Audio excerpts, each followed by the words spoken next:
Iwe maivai. Kudini. Chinyi. Urufunga ndiri kufara ere. Ndati chinyi. Uri kuona ndichifara. Ndine gurakura pahuro kudai. Gurakura rei. Ndakataura ndikati musakwidza anhu 4 ba. Ndakati kwidzai anhu 3. Uri chirinyana ere. Chinyi. Wakakanoto wakandirekerapo ndikaenda kodoneswa ngemuprofita wabadza sapo yo. Iwo radha rako arioni kuti apa marwi. Taimbosoite zvemaradha ere. Radha yako aioni kuti apa lendewe. Taisomboite zvemaradha ere kare kese. Ndikuti kuti iwo ufunda. Muprofita uri kungotaurwa neline rinorese kuti pa step neja pasvikwe. Ndakandoti muprofita wenhema kainini. Ndaiti ngokunyepa zvomuprofita zvo. Kudini. Ndaiti ngofeki. Handichatambi neubawaswa. Usadaro ba. Ndakotambe kwatobwe. Kwatobwe ndo kwandakwenda. Ndozvinoitwe. Ndozvinoitwe. Transport yacho. Ya, madomasi adhura hawo. Dhura madomasi dai tangowana.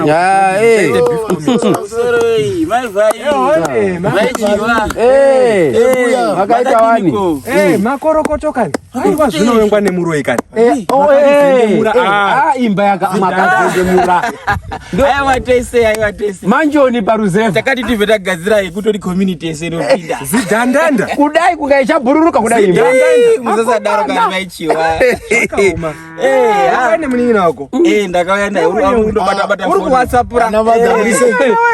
Ndewe mhiri uya. Aiwa regati mofura muna yakumba. Ndakauya negrosari. Tasiya mai ati. Yechigayo. Zvese zviri. Munosvika kumba muna. Regati ende. Mbata ika. Aiwa. Mambo yakangwarika. Nonokora. Ndakatarisa. Sokutarisa ndinooneka. Zvaita.